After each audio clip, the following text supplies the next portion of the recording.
A műsorvezetőt öltöztette a Silka Fashion. Nálunk az elegancia evidencia. www.silkafashion.com.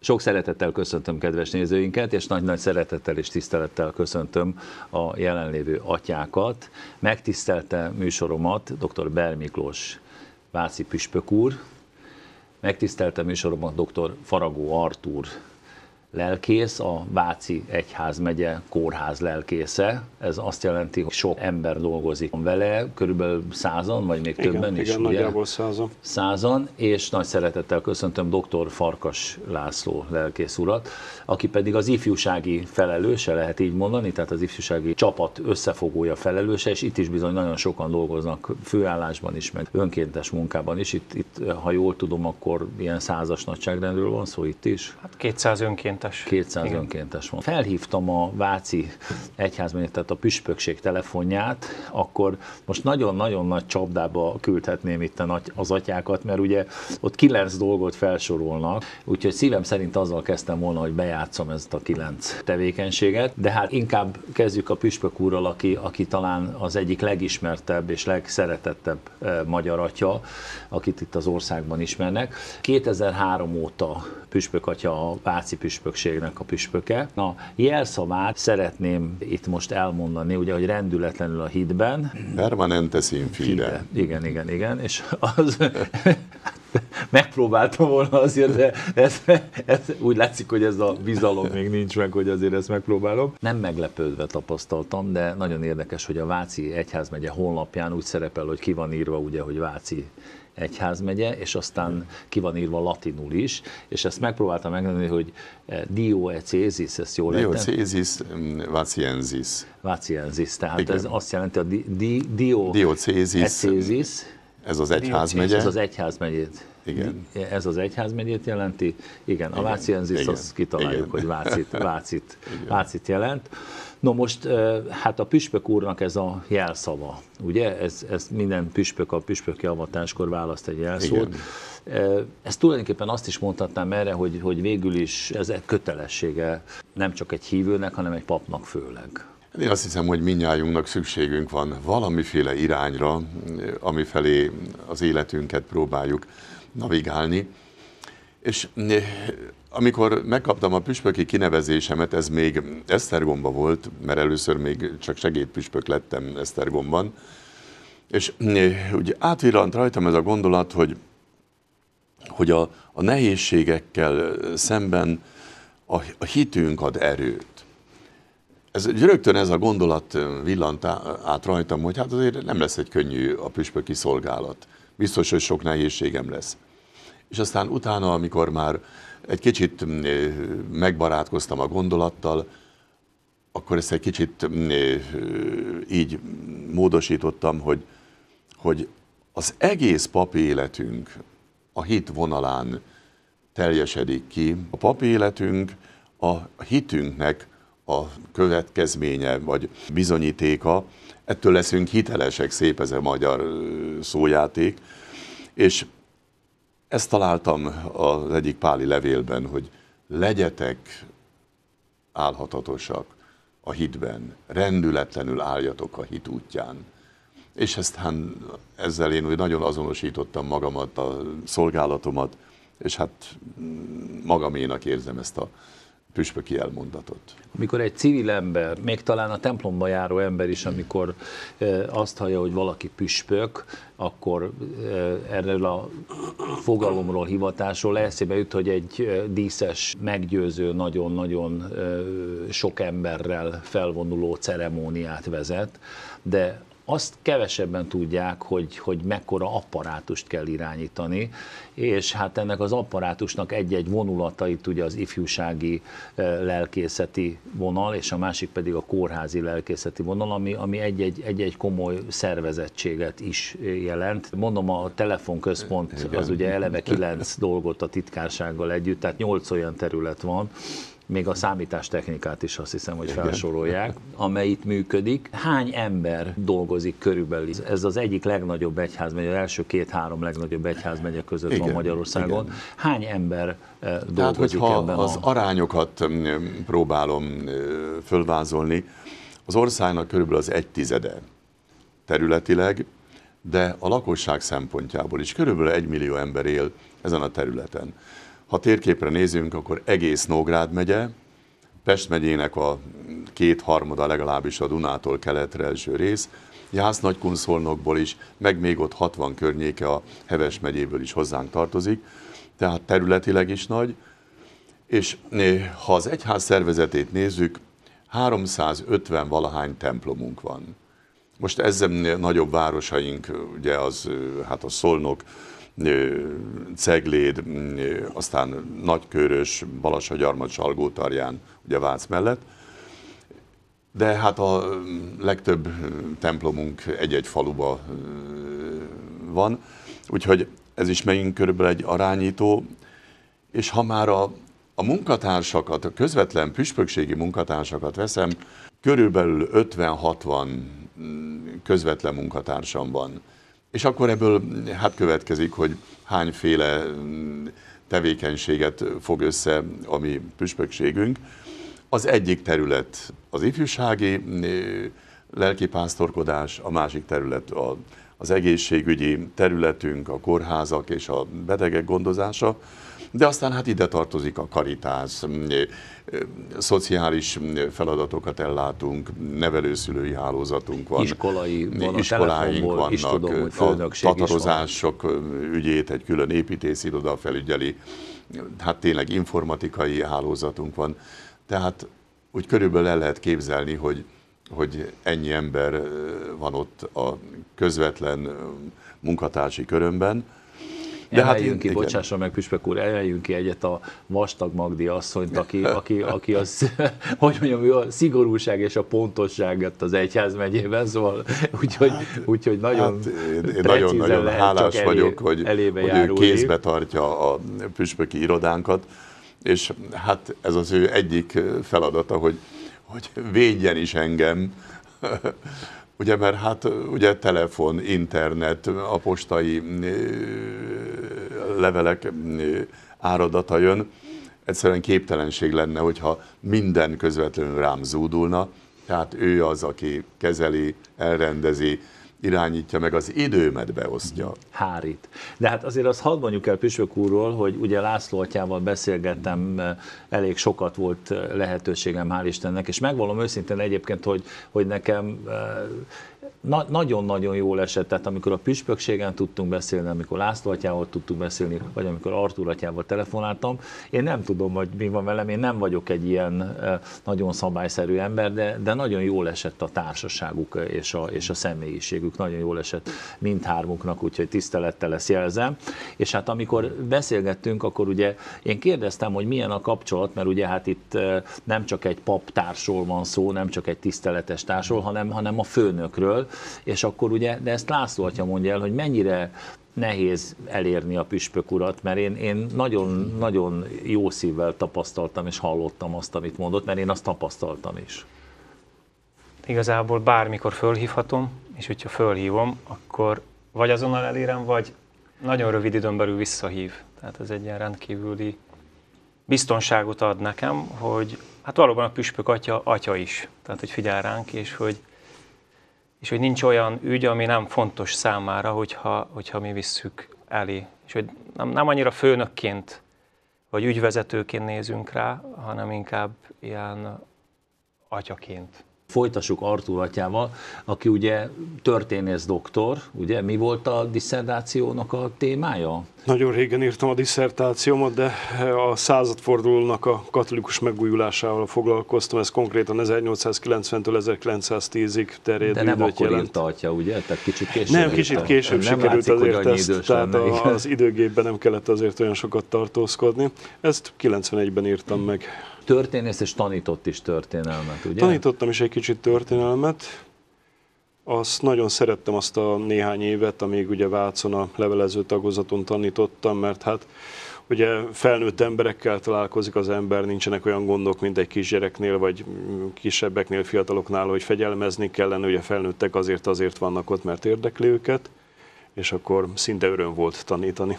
Itt van László atya, aki az ifjúsági felelős, mondhatom így, hát fantasztikus az a, hát hadd mondjam ezt így tényleg PR színvonal, amit produkál ez a csapat, ez az ifjúsági csapat, meg nagyon jó ez a mente elnevezés is én szerintem, mert ugye a mente az ugye jelent egyfajta ilyen viseletet is, ami mindenki számára ismert, és a mente.hu, de akkor ezt most László atyát kérem, nehogy tévedjek, mert azért izgulok ám én rendesen, hogy a mente az minek a rövidítése? Hát folyók mentén szerveződnek ezek az ifjúsági, regionális közösségek térségi alapon. Az a célunk, hogy minden fiatalnak legyen lehetősége tartozni ifjúsági közösséghez az egyházban. És Ipoly mente, Galga mente, Dél-Duna mente, Észak-Duna mente, Zagyva mente, Tisza mente, Tápió mente. Így nevezzük ezeket a regionális közösségeket, 7 van belőle. Tehát ez a nagy egyházmegye, amiről a püspök atya beszélt, 7 részre van osztva. Hát a püspök, hogyha most így rám nézett, hogy én elég buta lehetek, mert ugye kaptam egy ilyen 3,5 órás képzést, és nem jegyeztem meg, hogy a mente az nem egy rövidítés, hanem a Galga mente, úgyhogy ezúton kérek bocsánatot ezért. Viszont arra nagyon jól emlékszem, hogy nagyon sok fiatal van, és a közvetlen László, hogy a közvetlen munkatársai között is nagyon képzett és nagyon lelkes fiatalok vannak. 10. éve csinálom ezt az ifjúsági munkát, és akik akkor 14 évesek voltak, azok már most 24 évesek is. És az egyes régiókat önkéntes fiatalok szervezik, a szabad idejükből rengeteg energiával, ötlettel, kreativitással, tehát ezek a PR-os anyagok vagy a plakátok, ez inkább őket dicséri, teljesen önkéntes alapon, egymásnak átadva a tapasztalatokat, az ötleteket, kicsit egymással versenyezve is az egyes régiók egyre inkább próbálnak javulni. És hát közvetlen munkatársak... ugye, hogy és ti kinek tartotok engem, a téma Jézus, és tényleg úgy van megcsinálva, hogy ilyen nagyon fiatalosan és nagyon barátságosan, tehát nem valamiféle ilyen elvont dolognak képzeli az ember. Igen, és hát a közvetlen munkatársak között is vannak már úgymond általam kinevelt munkatársak, akikkel nagyon egy nyelvet beszélünk, nagyon tudják, hogy a kortársaiknak, vagy a náluk kicsit fiatalabbaknak mire van szükségük, nagyon benne élnek a világban. És hát van néhány idősebb munkatársam, akik ilyen fiatal családosok, akik pedig egy másfajta... Tehát az idősebbek azok már a 30 évesek, ugye? Hát igen. Igen, ezek az idősebb munkatársak. A 30. Köszönjük szépen a 30 fölöttiek nevében, ezt, hogy a 30-asok már az idősebbek. Hát ahhoz képest, hogy ez a korosztály, akit mi megcélzünk, az a 12-től 30 éves korosztály, és a legaktívabb önkéntesek azok a 20 évesek. És hát van néhány ilyen tapasztaltabb, akik így a közvetlen munkatársamként dolgoznak. 3 atya ül itt velem szemben, de úgy azért nem vagyok szemben velük, hanem velük vagyok.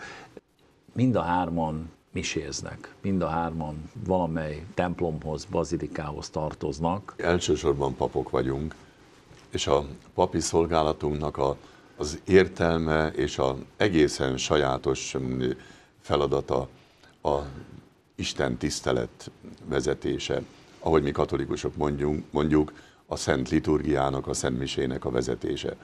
Tehát mi mindnyájan naponta misézünk, és hát természetesen vasárnaponként hát ünnepi közösséggel együtt ünnepeljük a vasárnapot. És hát itt majdnem rögtön kimondtam, hogy minden vasárnap mi ünnepeljük a teremtés csodáját, minden vasárnap ünnepeljük Jézus Krisztus megváltó halálát, feltámadását, és ugyanakkor minden vasárnap a Szentlélek pünkösdi kiáradását.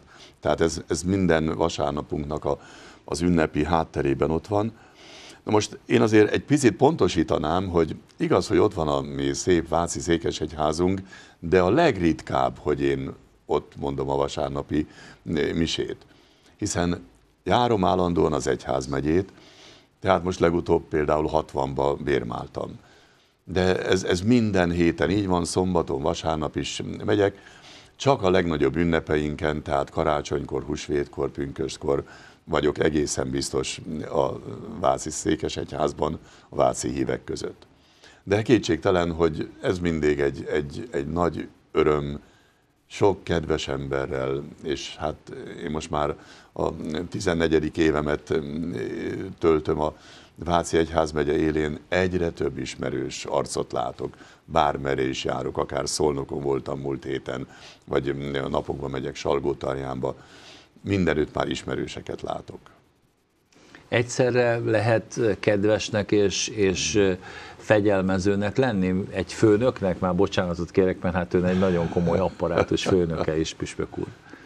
Kétségtelen, hogy az egyensúlyt azt meg kell tartani. Mindnyájunknak más az egyénisége, de a felelősséget azt mindig éreznünk kell. Főleg, amikor az igehirdetésről van szó, amikor prédikálunk. Az örök isteni üzenetet közvetítjük a mai ember felé, a mai környezetünknek, társadalmi, történelmi környezetünknek az adottságaihoz alkalmazva. Hát ennek tényleg nagy a súlya, nagy a felelősségünk, hogy mit mondunk. Most a felkészülésnél megmondom őszintén, hogy a 2015-ös karácsonyi misét azt többször megnéztem. Segítséget kérünk mindig valakitől, hogy jól megértsük, kit is ünneplünk, ki is ő nekünk. És idén Ferenc pápánk jön a segítségünkre, amikor meghirdette az isteni irgalom évét, és olyan kedvesen és olyan magától értetődően mondja, hogy az Isten irgalmas arcát ismerhettük fel a betlehemi gyermekben. A mindig szerető, a minket mindennél jobban szerető, irgalmas Isten arcát ragyogtatja fel a betlehemi kisdedben. Ennek nyomán próbáljuk ezt a mai ünneplésünket is így fölfogni, átélni, és valami nagy-nagy örömmel, az énekkarunk gyönyörű énekével, hogy átjárja az életünket, és ennek az örömnek, ennek az ünnepnek a lelkületével, lendületével tudjuk jobbá tenni ezt a világot. Az Úristen színe előtt állunk, hajtsuk meg fejünket, valljuk meg gyöngeségeinket, kudarcainkat, bűneinket, és kérjük, Urunk, irgalmas szeretetét, hogy emeljen fel, gyógyítson meg, tisztítson meg minket. Azt mondta püspök úr, hogy az Úristen színe előtt állunk, hajtsuk meg a fejünket, valljuk meg gyöngeségeinket, kudarcainkat, bűneinket, és kérjük, Urunk, irgalmas szeretetét, hogy emeljen fel, gyógyítson meg, tisztítson meg minket. Ezt azért olvastam el, remélem, hogy pontosan idéztem.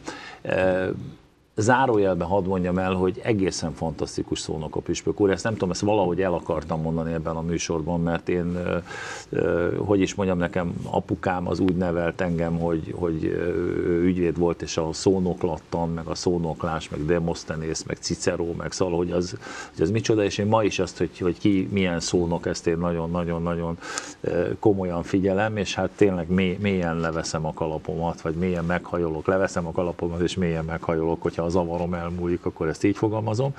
Tehát, ami ebben a megfogalmazásban tetszett, az, hogy nem ilyen nagyon végletes, hogy akkor most megostorozlak benneteket, vagy hogy akkor most, hanem egy ilyen nagyon-nagyon emberi, tehát egy ilyen megsimogatva kell a bűnbánatot gyakorolni. Már bocsánat, hogy ha egy kicsit ilyen furán fejezem ki magam. Hát én azt hiszem, hogy idén ennek különösen is hangsúlya van, amikor Ferenc pápa az irgalmasság évét hirdette meg, erre hívott meg bennünket, hogy átélni az Úristen mindig esélyt adó, simogató szeretetét.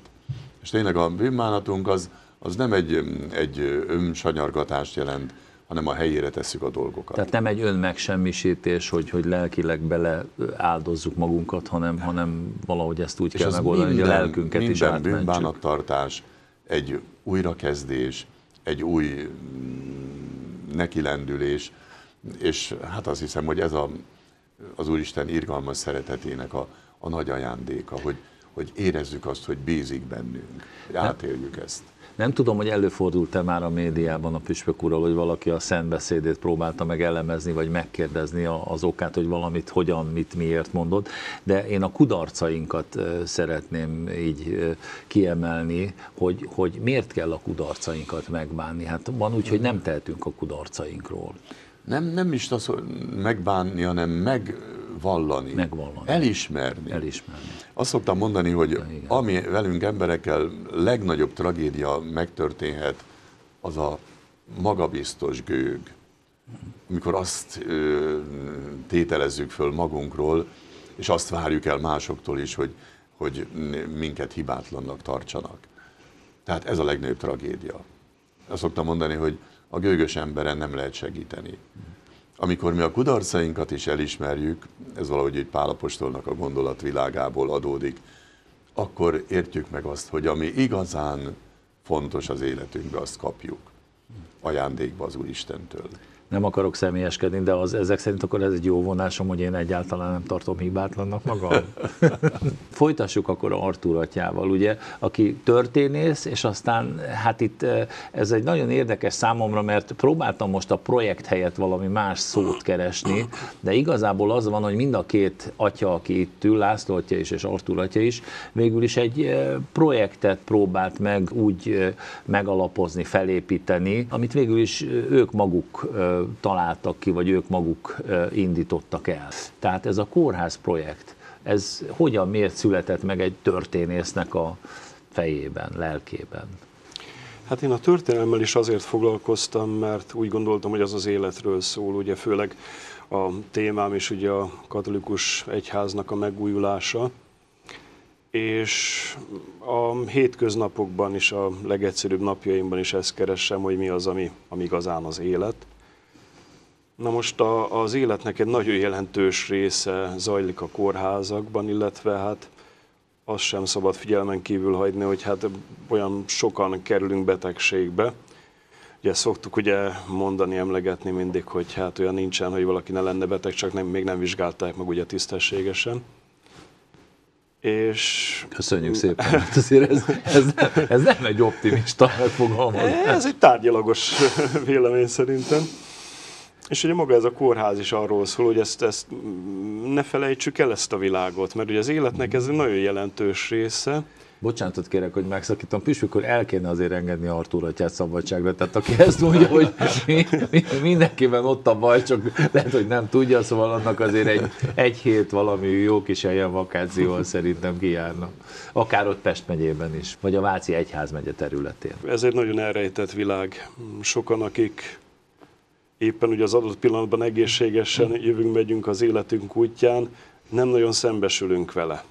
Mert hát nincsen időnk kórházba járni, hogyha éppen nincs ott valaki, akit meg kellene látogatnunk, vagy meg szeretnénk látogatni. És nem tudjuk, hogy az milyen világ, nem tudjuk azt, hogy mi van az ottani embereknek a lelkében, mitől és miért szenvednek. Hát 11 kórház, az nagyon sok munkát feltételez, hiszen igen. Hát itt ilyen, például a Váci kórház az ugye több ezres nagyságrendű beteg állományú. Hát vagy... olyan értelemben igen, hogy ellát a Váci kórház nagyjából 235 000 embert, ugye az ennyiért felelős, de a betegágyszám az csak 530 körül van. De mondjuk a 11 kórházban az egyházmegye területén az 6500 betegágy, de mi azt jelenti a gyakorlatban, hogy 2 hetente egy kisvárosnyi emberrel újra találkozhatnánk, illetve megújul mindig 2 hetente ez a lélekszám. Nyilván ebben benne van az is, hogy van, aki hónapokig ott fekszik, ugye egy kórházi ágyon, van, aki egynapos sebészeti ellátásban részesül, van, akivel ugye évente többször is találkoznak ugye a munkatársaim, vagy éppen én magam is. Artúr atyát hogyan segítik ebben a munkában? Van 15 főállású lelki gondozónk, ők az egyházmegye alkalmazottai. Ez most egy külön szakma már, ugye? Ez egy külön szakma, ma már ugye lehet tanulni több egyetemen is. Ugye ez a segítő beszélgetésnek egy speciálisabb formája. és a 15 lelkigondozónk mellett van nagyjából ugye évente egy kicsikét változó létszámban 80-tól 95 vagy akár még 100 is az önkéntesek száma. Most éppen 85-en vannak talán. Akkor, amikor az ember nagy bajban van, akkor közelebb kerül Istenhez? Tehát úgy érzi, tehát megerősödik a hite, vagy elkezd hinni olyankor az ember, vagy mindenki marad olyan, amilyen előtte volt? A nagy bajban azért mindig változunk, illetve mindig átértékeljük a fontossági sorrendet is, de hát maguk az értékek is ugye lesznek hirtelen, amelyik viszonylagosak lesznek, amelyek ugye fölfényesednek abban a pillanatban. És nagyon sokan ilyenkor ugye az erőt, akik nem vallásosak is, Istentől szeretnék megkapni, belőle meríteni. Éppen ezért találkozunk olyan emberekkel a bajban, akik abban kérnek segítséget, hogy mondjuk a gyermekkori elfelejtett, otthagyott vallásosságukat segítsünk feleleveníteni, és mert ők abban bíznak megkapaszkodni. László atyának nem csak fiatalosabb, hanem vidámabb is a munkája azért ennél. Meglehetősen sok embert sikerült toborozni. Ugye folyik egy toborzás tulajdonképpen. Ahogy a püspök atya mondta, hogy a vasárnapjait mindig az egyházmegyében tölti. Én a szombatjaimat töltöm az egyházmegyében, mert fiatalokkal akkor találkozunk, de az egész egyházmegye területén rendszeres találkozók vannak, tehát ilyen találkozási pontok. Tehát szombatonként 2-3 helyen kellene lenni, de nagyon jó, hogy így a paptársaim segítenek, tehát mindig van egy papi jelenlét is. És ez a plébániákon zajlik, ez a hétvégi találkozás. Egy-egy ilyen találkozón 60 és 150 közötti létszámban vesznek részt a fiatalok, viszont de az az élményük, hogy ugye, hanem több településről. A környékbeli településekről, egy-egy régióból, és az az élményük, éppen most fogalmazta meg az egyik fiatal, hogy az ilyen országos rendezvényekhez képest itt egy személyességet kapnak. Mivel visszatérőek ezek a találkozók, hogy megismerik egymást, várják a találkozást, barátságok szövődnek, akár szerelmek szövődnek, és elmélyülnek a Jézus Krisztus iránti szeretetben. Tehát ezeknek a találkozóknak a fő célja Krisztussal való találkozás, hogy hozzájövünk, és ő van a középpontban is. A vidámság közben, amikor éppen sportolunk, vagy játszunk, éppen úgy az ő jelenlétében akarunk lenni, és amikor pedig valami komoly dologról beszélgetünk, mindig van egy témánk, akkor épp megint csak az ő arcát keressük. De hát ez hát körülbelül egyébként egy év során olyan 1000 fiatal jelenik meg így az ifjúsági programjainkon, viszont az az értéke, hogy ők egy erős közösségi érzést élnek meg. Egy nagyon erős összetartozást, identitást vesznek fel, hogy na, ők a galgások, ők az ipolyosok. Amikor erről beszélgettünk, akkor az is elhangzott, László atya említette, hogy ugye akkor, hogyha ma van 10 olyan fiatal, akikre támaszkodhat az egyház, 1 év múlva, 2 év múlva, 5 év múlva sokkal többen lesznek, hiszen feleségük lesz, férjük lesz, és akkor a családjuk is. Igen. Tehát én nem a nagy számokban gondolkodom, azt gondolom, hogy Magyarország vallási térképe újra rendeződik, és hogy ezt újra írjuk. Rajtunk is múlik, hogy ezt milyenné formáljuk, és én hiszek abban, hogy minden településen lesz ifjúsági közösség, és a katolikus fiatalok megtalálhatják az otthonukat. Legkisebb nógrádi vagy palóc településen is lehet évfolyamonként 1-2 fiatal találni. És akkor ezt így kiszámoltam, hogy mondjuk egy 9-es évfolyamon nem a nagy számokkal foglalkozunk, hanem az a 2 fiatalon nagyon személyesen, és őket akarom egy személyes Krisztussal való kapcsolatra elvezetni. Ez a fajta toborzás, bocsánat, hogy közbeszólok, ez egy új módszer a katolikus egyház életében? Mert szóval én ilyen különböző, most nem akarom a neveket mondani, ilyen szektákat én láttam már, hogy így bekopogtatnak, meg toboroznak, meg egyebek, de ez a fajta ilyen elegánsan szervezett toborzás, tehát annál sokkal elegánsabban szervezett toborzás, ez egy új módszer a katolikus egyház életében, vagy pedig nem volt ennyire hangsúlyos eddig? Inkább a hangsúlyok helyeződnek át a személyességre, tehát abból már nem élhetünk, hogy várunk nálunk, hanem inkább odalépek hozzád, ez inkább a jelszó, hogy elérni őket, akár azokban a virtuális terekben, ahol ők tartózkodnak. Tehát, mert ez egy digitális kontinens, ahol ők élnek, és ezért fontos például, hogy a média eszközeivel is próbáljuk a magunk kezdetleges lépéseit megtenni feléjük, és hogy van ennek gyümölcse, hogy mondtam, hogy ha a kisfaluba évfolyamonként 2 fiatal találunk, az már egy 4 éves gimi vagy középiskola ideje alatt már 8 fiatal. 40 év alatt az már 80 fiatal. Abból mondjuk feltételezzünk 40 házas párt, és mondjuk jó katolikusként sokasodjanak, szaporodjanak, és minimum 3 gyerek. Akkor az már 120 gyerek, és ott van egy 200 fős közösség, ami tele van, mindenféle generációból találunk benne fiatalt. Tehát én nem vagyok pessimista, hanem úgy gondolom, hogy... ez abszolút nem pessimizmus, ez nagyon is optimizmus. Hogy nagyon sok munkával, nagyon sok szeretettel mégiscsak életet lehet lehelni olyan településeken is a közösségbe, ahol esetleg állami szinten vagy politikai szinten lemondanak bizonyos kis térségekről, hogy hát ott úgy sincs jövő, nincs munka lehetőség. Azt tapasztalom, hogy egy fiatal közösséget talál, és kap egyfajta lokálpatrióta érzést, hogy ahogy mondtam, hogy én galgás vagyok, vagy hogy én 60 vagyok, vagy én ipolyos vagyok, és hogy elmondja, hogy ő büszke arra, hogy oda tartozhat, akkor az néhány értelmes fiatal azt mondja, hogy fogjunk össze, és nem kell az Pestre mennünk, hogy jövőképünk legyen, mert amíg az egyéni életvezetés kísértése visz bennünket, akkor mindenki, amit megtanult a szüleitől, hogy tanulj, mert magadnak tanulsz. De hogyha kilépünk ebből, hogy nem magunknak, hanem hogy tudunk krisztusi közösséget, meg olyan Magyarországot álmodni együtt, hogy lesz nekünk itt jövőnk, hogy a közösségben gondolkodunk, hogyha összefogásban gondolkodunk. Még azt legkisebb helyen is lehet valamit kezdeni, ez a reményem. Nem könnyű, azt gondolom, hogy itt nem csak az egyházra van szükség, hanem minden jó szándékú ember összefogására, de lehetséges. Nem tudom, hogy hibám-e vagy nem hibám, majd a püspök úr eldönti, de én azért azt hozzátenném, hogy itt nem valamiféle elvont föld felett járó fiatalokról van szó, hanem egyetemistákról, meg középiskolásokról, tehát a jövő intelligenciájáról van szó egyrészt.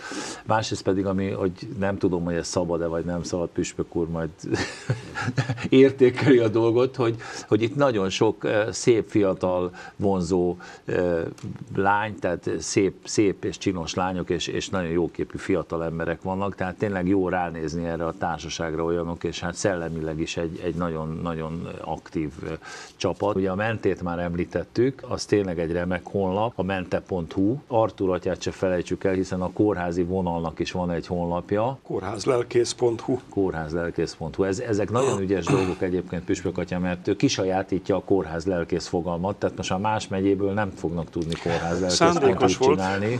Teljesen szándékos volt, igen, kérdezték, és amikor... Gondolatok? Igen, hát nem a kisajátítás, hanem az is, ahogyan elkezdtünk dolgozni, hogy fölépítettük az egész szervezetet. Ugye közben jóleső módon azzal találkoztam, hogy másik egyházmegyéből jönnek hozzám paptestvérek, akik azért jönnek el, hogy megnézzék, hogy mi ezt hogy csináljuk, mert aztán ők is szeretnének valami hasonlót, vagy hát otthon nekik is kell valamit tenni.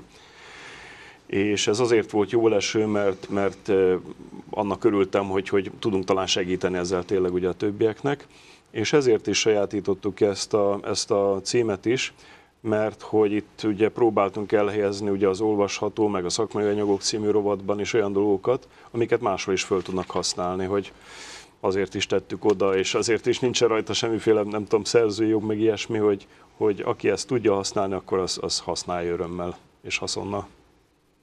Püspök anya, mit gondol, hogy a pápa őszentsége, ő vajon mennyire lenne elégedett itt az atyák munkájával? Hát én azt hiszem, hogy nagyon büszke lenne ő is rájuk, mint ahogy én is büszke vagyok rájuk.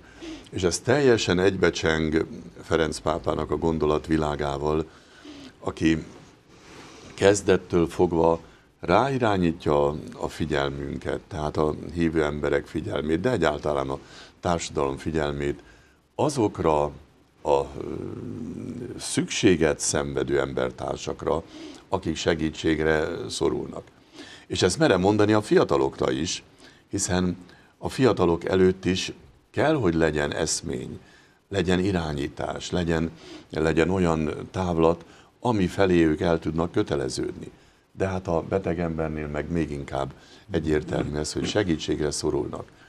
Na most hát ez a két terület, azt hiszem, a mi keresztény életünkben, ami annyira jelen van a társadalomban, hiszen mindig vannak gyerekek, fiatalok, akik mellé oda kell állni, segíteni őket felnőtté válni, és mindig vannak köztünk betegek, rászoruló emberek. De azért még hadd tegyem azt is hozzá, hogy sokszor, amikor kórházba megyek, orvosok, ápolónők köszönik meg a lelki gondozóknak, és hát a kórház lelkészeknek a szolgálatát, de azt is kihangsúlyozzák, hogy ők is mennyit kapnak. A napi helytállásukban, a kimerültségükben milyen jó nekik, ha valaki szóba áll velük, ha megkérdezi, hogy vannak. Tehát nekik is szükségük van ilyen támaszra. Na most hát visszatérve megint, hát Ferenc pápa mindig ezt előhozza, hogy az Úristen ránk bízza a másik embert, aki a mi segítségünkre szorul, és hát ezt az oldalt is megvilágítjuk, hogy amit kaptunk tehetségben, talentumban, lehetőségben, hát hogy azt kamatoztassuk és adjuk tovább. Hát az egyik szentbeszédében Püspök úr is említette azt, hogy hát jó lenne, ha nem ennyire önző lenne a világ, ugyanakkor meg hát igazából akkor lehet üzletileg érvényesülni, vagy bizonyos ilyen civil karriereket megvalósítani, hogyha az ember nagyon is önző.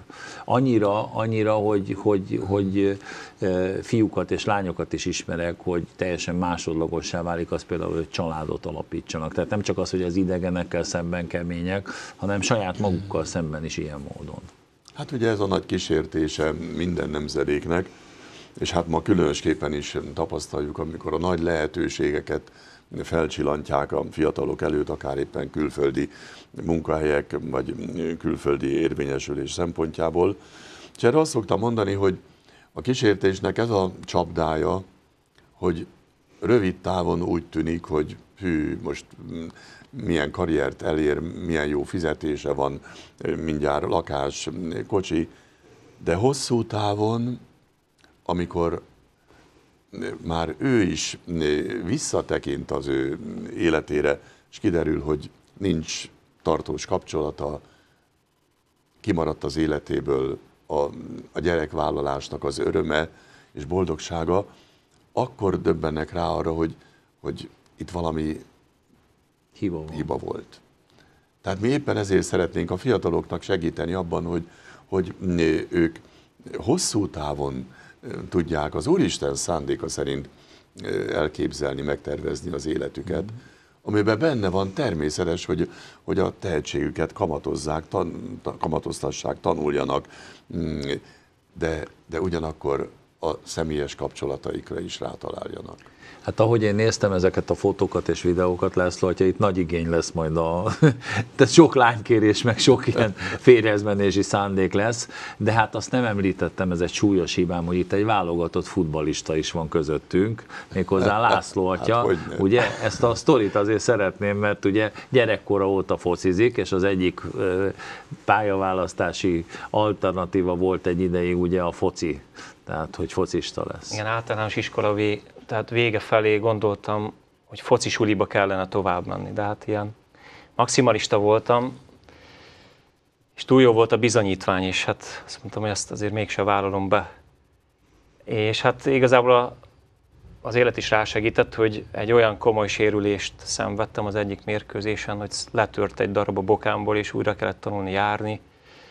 És akkor egy ilyen bizonytalankodó lettem sokáig a pályán is, mire magamra találtam, ifi csapatban újra, aztán a felnőtt csapatba bekerültem Örkényen, szülőfalumba.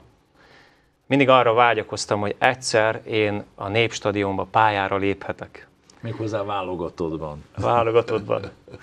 És az Istennek a humora ez, hogy amikor elhívott papnak, és sorra így ledőltek még azok a kapaszkodók, amiket még magamnak tartottam, hogy akkor éppen udvaroltam egy lánynak, hogy mi lesz vele. És akkor éreztem, hogy egy akkora szeretettel találkoztam Krisztusban, ami felülmúlja a Klaudiának a szeretetét. És azt mondtam, hogy hát akkor a tiéd.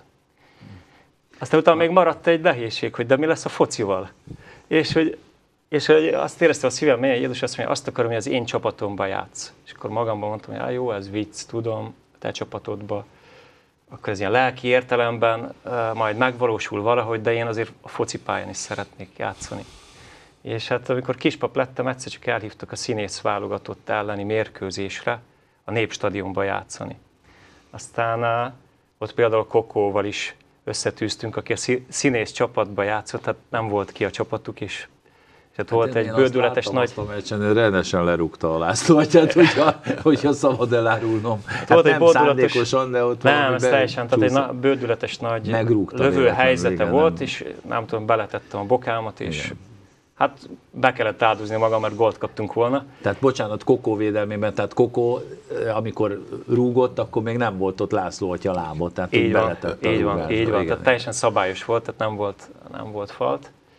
És hát utána pedig, amikor felszenteltek, akkor elhívtak a papi válogatottba, és hát ezt szoktam mondani, hogy Istennek van humora, tudta, hogy nekem fontos ez a vágyam, és nem tudta máshogy beteljesíteni, mint hogy elhívott papnak, hogy bekerülhessek egy olyan válogatottba, ahova viszonylag könnyű bekerülni, mert kevesen vagyunk papok.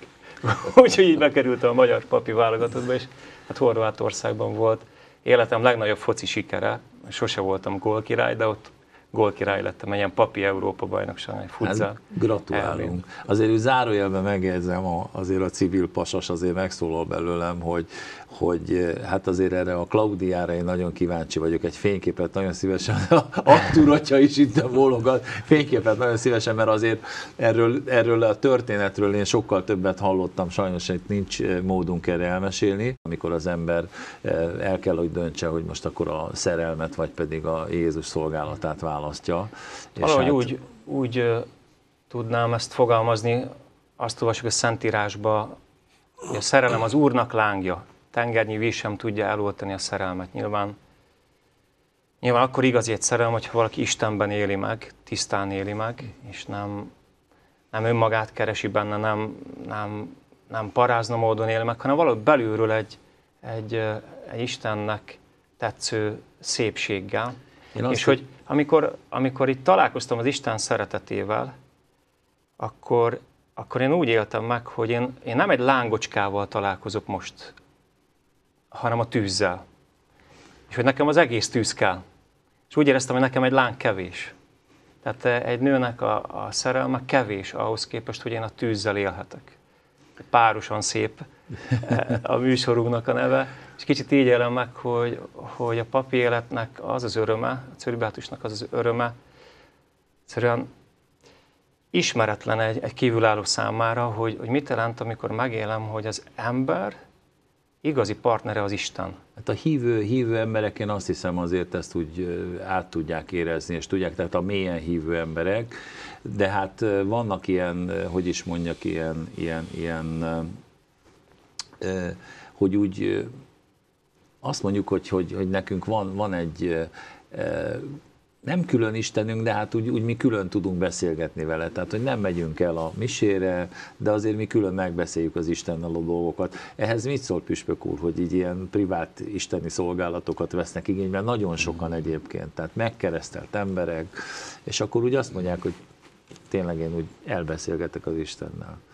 Hát ez egy nagyon kedves és tiszteletre méltó vagyunk egyébként. De azt szoktuk mondani, illetve hát ők maguk is így mondják, hogy ők hívő emberek a maguk módján. És hát azzal együtt, hogy hát ez egy tiszteletre méltó dolog, de én is valami ilyesmit mondanék, mint amit Laci atya mondott, hogy hát ez egy olyan kis pislákoló tüzecske, hogy amikor éppen eszembe jut, hogy hát akkor én tegeződöm az Úristennel, akiről valamiféle elképzelésem van, de ez egy elenyésző élmény ahhoz képest, ha tényleg a lánggal, a szeretet teljességével találkozhatunk, és ezt mi Jézus Krisztus személyén keresztül és az egyház közösségébe éljük át, Tehát ezért szeretnénk mindenkit hozzásegíteni ehhez a teljes élményhöz. Hadd mondjak egy kedves protestáns barátomnak a példáját, aki azt mondja, hogy nem mindegy, hogy az ember eléri a vonatot, vagy pedig csak majdnem. Hát én azt hiszem, hogy a egyházba való elköteleződés az, amikor elérjük a vonatot. Be kell vallanom Igen. valamit, én Balassagyarmaton éltek a nagyszüleim, és engem akkoriban még ez ilyen nagyon titkos ügy volt, engem járattak hittanra, és egy nagyon-nagyon jó fej plébános volt, tényleg nagyon jó fej, egy fiatal ember, egy ilyen, tényleg ilyen filmszínész lehetett volna, és nagyon jó fej volt.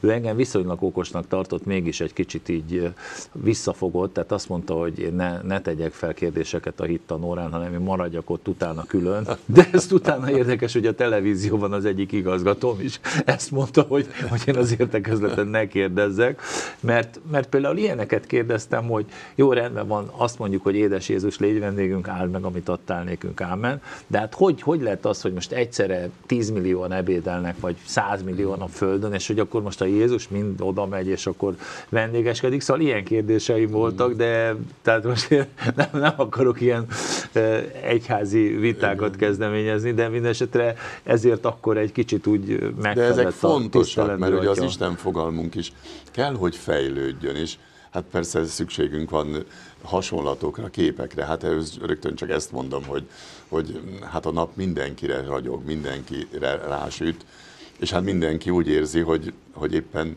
most őt éri a napfény melege. De hát az Úristen is ilyen, hogy mint teremtő, ugye transzcendens lény hozzánk képest,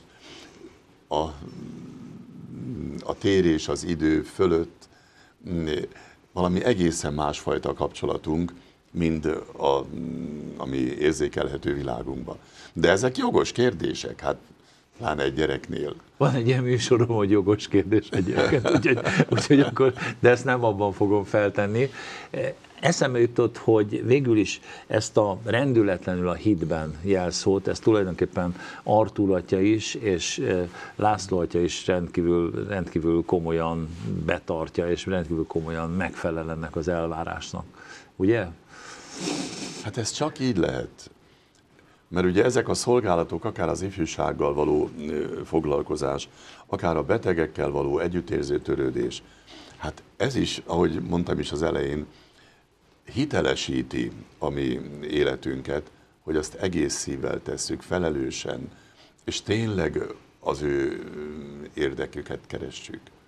Igazából egy ilyen beszélgetésnek a köszönömön kívül szokott valamiféle okos záró kérdése lenni. Nem tudom, hogy elég jó kérdése az, hogy vajon azt, amit reméltek az atyák a papi hivatástól, azt vajon a papi hivatástól megkapták-e, és vajon azt, amit a saját pályájukon, a püspöki és a plébánosi pályájukon elképzeltek, azt vajon sikerült-e megvalósítani. Ezt most fordított sorrendben kezdjük, a püspök úr legyen az utolsó. Kezdje László atya, aki a legfiatalabb és a legfocistább.